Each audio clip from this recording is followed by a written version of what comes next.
या देवी सर्वभूतेषु मा स्कंदमाता रूपेण संस्थिता नमस्तस्यै नमस्तस्यै नमस्तस्यै नमो नमः। जय माता दी।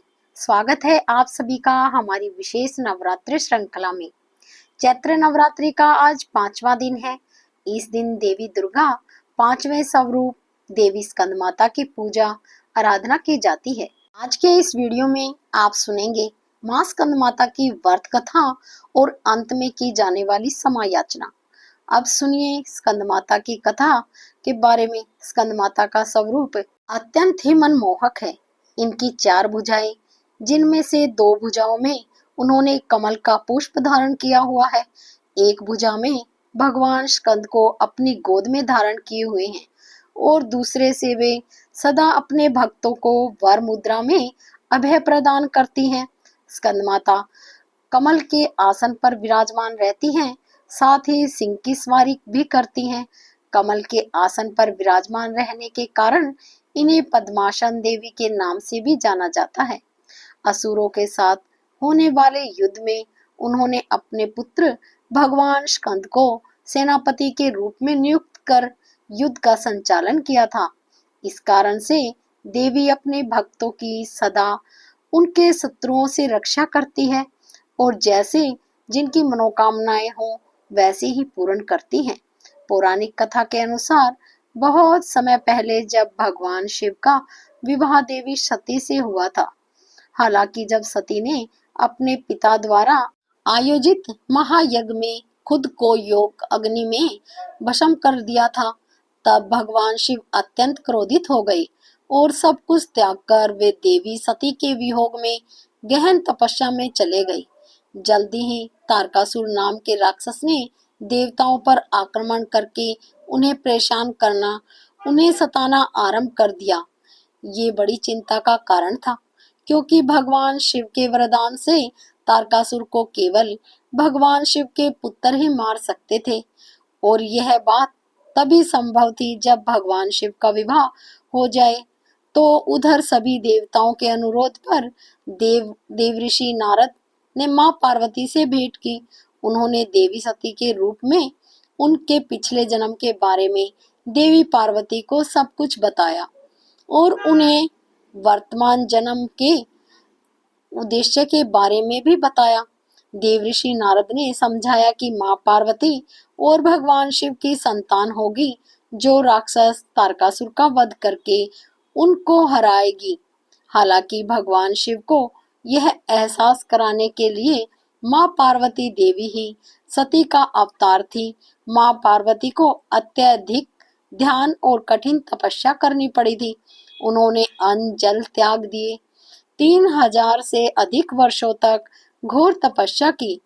कई बार उन्होंने केवल जल और वायु का सेवन करके तपस्या की। अंत में भगवान शिव ने उनके समर्पण को स्वीकार किया और वे देवी पार्वती के से विवाह करने के लिए तैयार हो गई। जब भगवान शिव की ऊर्जा मां पार्वती जी के साथ संयुक्त हुई तो एक उग्र बीज उत्पन्न हुआ। हालांकि वह उग्र बीज इतना गर्म था कि अग्नि के देवता भी इसे छू पाने में असमर्थ थे। उन्होंने इसे गंगा जी को सौंप दिया, जिन्होंने इस बीज को सुरक्षित रूप से संभाला और इसे सरवन अर्थात रेडियो के जंगल में बो दिया, जहां पर 6 बहनों द्वारा उस बीज की देखभाल की गई, जिन्हें कर्तिका माता के रूप में जाना जाता है।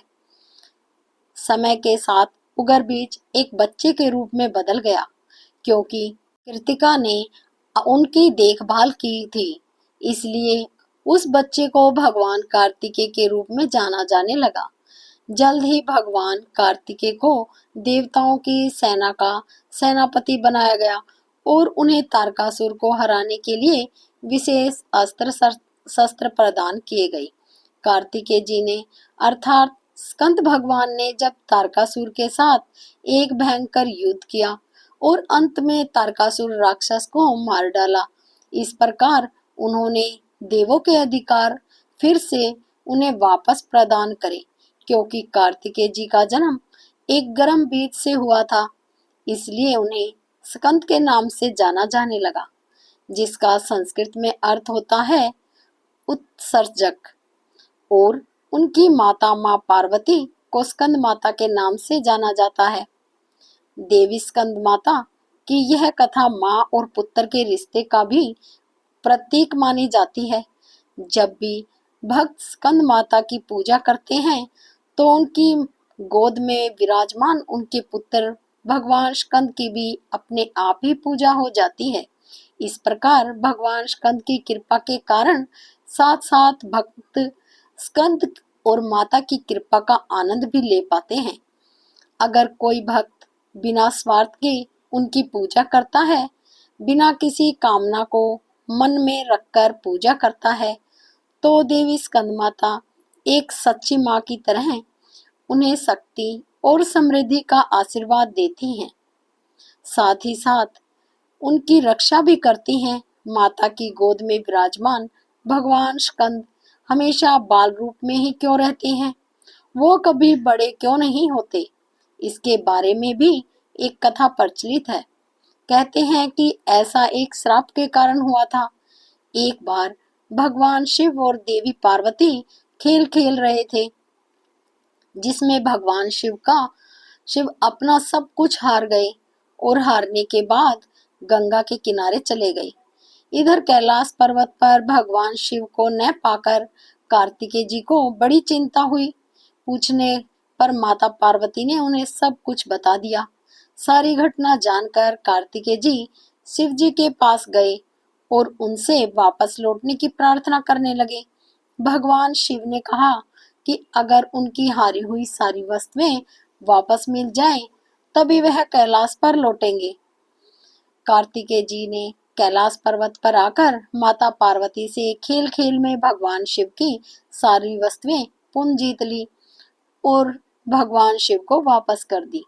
इधर पार्वती जी भी शिव जी के कैलाश पर्वत से चले जाने पर बड़ी चिंतित हुई। जब गणेश जी ने अपनी माता को उदास देखा तो उसे उदास होने का कारण पता चला। तब शिव जी के पास जाकर उनकी व्यथा पूछने लगे। इधर शिव जी पुनः पार्वती जी से खेल की इच्छा व्यक्त करने लगे और इस बार खेल में शिव जी जीत गए। भगवान गणेश जी सब ध्यान पूर्वक सारा खेल देख रहे थे। तब उन्हें पता चला कि ये सब तो भगवान विष्णु की माया है। तो सारा रहस्य उन्होंने देवी पार्वती को बता दिया। इधर पार्वती जी ने क्रोध में आकर भगवान शिव को श्राप दे डाला और कार्तिकेय जी को भी सदैव बाल रूप में रहने का श्राप दे डाला। कहते हैं कि जब से ही कार्तिकेय जी हमेशा बाल अवस्था में ही दिखाई देते हैं। हालांकि इस खेल में हार जाने पर भगवान शिव को देवी पार्वती ने श्राप दिया था, जिसके अनुसार गंगा जी की धारा का बोझ सदा भगवान शिव के मस्तक पर बना रहेगा।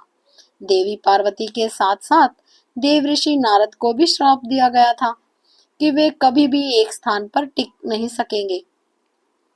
और उन्होंने भगवान विष्णु को श्राप दिया कि रावण तुम्हारा शत्रु होगा और रावण का विनाश विष्णु जी के हाथों ही होगा। इस प्रकार से देवी पार्वती जी के द्वारा दिए गए श्राप सभी को भुगतने पड़े थे। ये थी स्कंद माता की कथा। सबसे अंत में इस प्रकार माँ से क्षमा याचना करनी चाहिए। क्षमा याचना। हे परमेश्वरी, मेरे द्वारा रात दिन सहस्त्रों अपराध होते हैं। अपनी भक्त समझकर मेरे उन अपराधों को आप कृपया पूर्वक क्षमा करो। हे परमेश्वरी, मैं आह्वान करना नहीं जानती, विसर्जन करना नहीं जानती और पूजा करने का ढंग भी नहीं है। मुझे क्षमा करो। हे देवी, हे सुरेश्वरी, मैंने जो मंत्रहीन, क्रियाहीन और भक्तिहीन पूजन किया है, वो सब आपकी कृपा से पूर्ण हो। सैकड़ों अपराध करके भी जो भक्त आपकी शरण में जय जगदम्बे कहकर पुकारता है, उसे वह गति प्राप्त होती है जो ब्रह्मादि देवताओं के लिए भी सुलभ नहीं है। जगदम्बिका, मैं अपराधी हूँ, किंतु आपकी शरण में आई हूँ। इस समय दया की पात्र हूँ। आप जैसा चाहो करो। देवी परमेश्वरी, अज्ञान से, भूल से अथवा बुद्धि भ्रांत से होने के कारण मैंने जो भी कुछ कम या अधिक किया है हो तो मुझे क्षमा करो और प्रसन्न हो। हे सच्चिदानंद स्वरूप परमेश्वरी जगत माता कामेश्वरी, आप प्रेम पूर्वक मेरी यह पूजा स्वीकार करो और मुझ पर प्रसन्न रहो। देवी श्रेष्ठी, आप गोपनीय से भी गोपनीय वस्तुओं की रक्षा करने वाली हो। मेरी पूजा को ग्रहण करो और आपकी कृपा से मुझे सिद्धि की प्राप्ति हो।